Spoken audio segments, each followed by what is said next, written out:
community. All right, everyone is talking about masterminds, and I think they're brilliant. I think the idea is incredible. You think about the definition of mastermind, and it's just this super intellectual person who has all the ideas or something ingenious that nobody else had thought about. He is a mastermind. But Napoleon Hill created this new definition that I think is so powerful, and what you're hearing all the business people talk about nowadays, even myself, which has one launching in November, but that's not the point of this.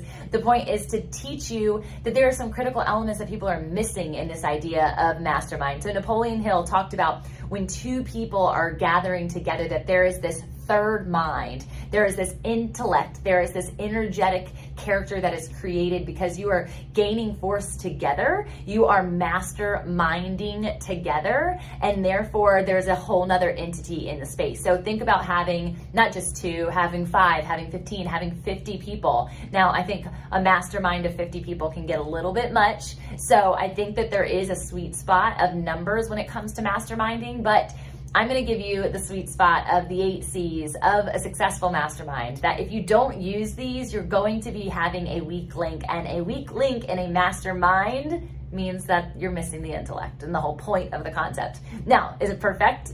Is it perfect? Is it perfect? No. See, nothing's perfect. But at the end of the day, there needs to be these 8 C's. So you ready? Take a quick note. I'll go over them, and then you guys will have this to be able to activate your own mastermind in your business and what that looks like for your community.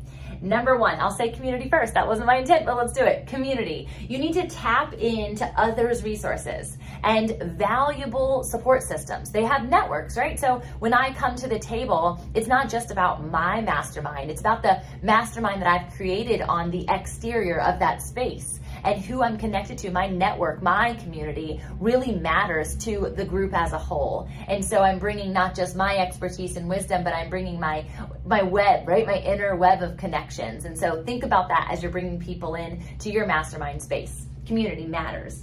Number 2, communication. Being able to have clear and concise communication. What is the purpose of this? How are we going to make this happen? What is this? Is it just a space for us to kind of bounce ideas off of each other and go back into our spaces to really curate something magical in our businesses? Probably, but there needs to be a clear understanding of communication. There also needs to be boundaries in your communication. Is there a time and place, right? This is what my principal, my head of school for my child, is teaching my son all the time.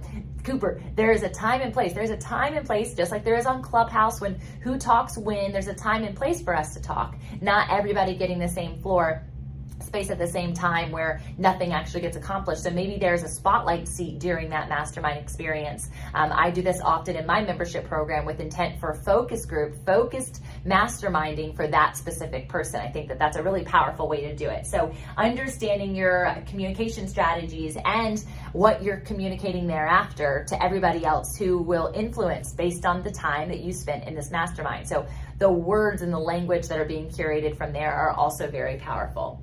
All right, number 3 is commonalities. You want to have a sense of shared community. Yes, there's going to be differences, but this like-mindedness that you're thinking, maybe I should bring together people who are not like-minded so that we can mastermind together. Yes and no. So biblically, we know that being with like-minded, like-hearted people is what I like to say. It will propel a forward momentum that is pretty magnificent. If you're coming in and you're butting heads, or I want there to be different perspectives, I want there to be different cultural experiences, I want there to be different ethnicities, I want there to be different generations, all of those pieces for sure. However, if you are butting heads in 2 opposing directions, that mastermind is going to have a lot of tension. And so you want there to be this shared commonality, a shared vision. So if there's a mission to that mastermind and everybody's on board for that mission, then awesome. You know that you're going to be going in at least one forward direction, and it might just be that mission, and people take with it what they will.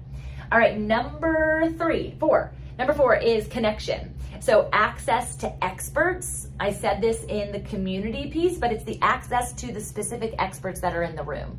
So knowing that their mental health, their physical health, their spiritual health might not all be perfectly synchronous. However, when I come in with a healthy mindset, or I come in with a healthy marriage, or I come in with healthy parenting strategies, or I come in with really great boundaries, or I come in with whatever my expertise is, it allows the entire group to thrive based on my sense of expertise. So with my Kingdom Clubhouse conference that's coming up later this year, the intent for that is to mastermind. Absolutely. Day one is an intimate experience, a VIP experience, only with the mastermind people, with the speakers and the authority committed sponsors that are coming to that VIP experience. That has to be more secluded. That has to be more intimate. There has to be this understanding that their expertise is going to flow in and through everyone. But then the speaking experience, the large platform experience, will be what we send out to the world, especially from a virtual perspective for those who are at home, right? So understanding that the connection of creating a full body, that's ultimately what that means, the full body of mind, body, soul, spirit, the people coming in, regardless of mission, that everybody has those different pieces of expertise that they're bringing to the table for that full body experience.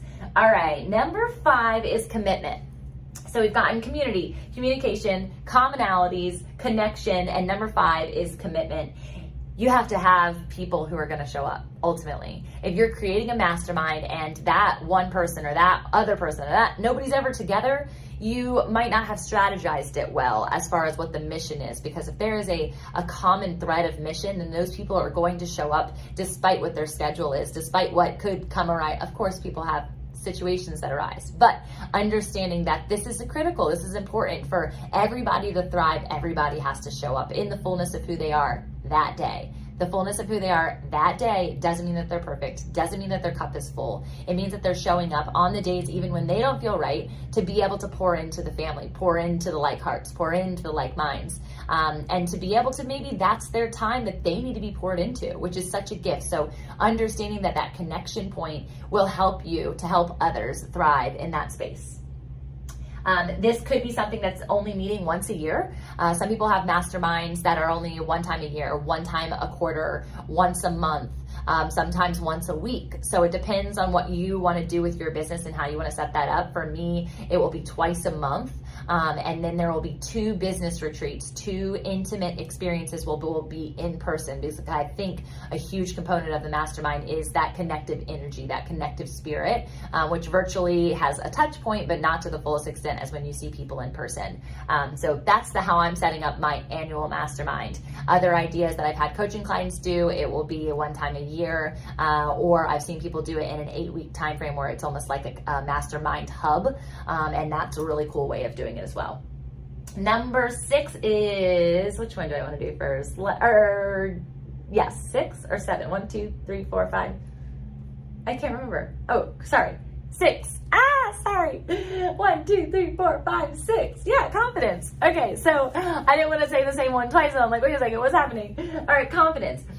Boosting one another up, right? This is so critical. Confidence to show up and to speak out over that area of expertise. Of course, people are going to feel better about that, but you also need to be curating a culture of confidence where they're taking what they're learning and they're activating it into a space where other people are learning from them.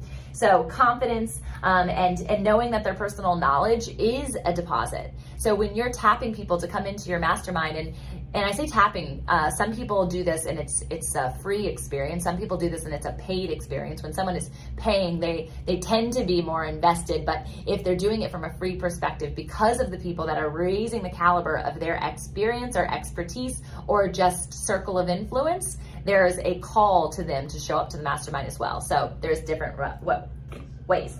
All right, and lastly is confidentiality. I say last because there's 8 and I've only said 7 because I just did 6. That's why I was having confusion. Is the confidentiality piece. This part is really important. I really speak and exude the component of vulnerability, of being authentic. I could have clipped and tweaked and done all this stuff to this video, right? But that's not me, and I'm not perfect, and you're not perfect. And so knowing that through this ability to be vulnerable and authentic, we have to keep a safe space. We have to have confidentiality in the things that we're sharing. From a business mastermind experience, which is what mine is, and others that I have been a part of many times and am currently a part of one, which is amazing.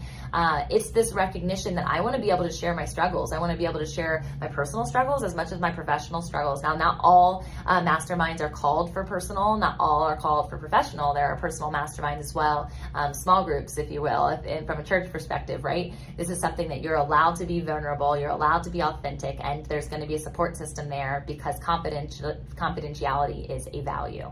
And then the last one together is to create. Creation is the ultimate point of a mastermind. If you're just sitting there to not enable and not activate and not propel and not perpetuate and not serve the mission, I feel like you could never truly mastermind without creation, because communication is creation. Collaboration is communication, is creation, right? It's like coming together. The mastermind in and of itself has an element of creation, but what are you doing collectively that is changing and making impact? Ultimately, a mastermind is intended to be ingenious, right? To be intellectual in nature, to create this third system, this third brain. And so I want you guys to truly lean in to all 8 of these successful strategies for a mastermind so that you can truly create from your core, which for me, you know, core stands for a community of rooted entrepreneurs. That's who you are. That's why you're here. And I can't wait to see what you do with the world in your mastermind experience. And tap me if you're going to have one. I'd love to learn about it. All right, chat soon.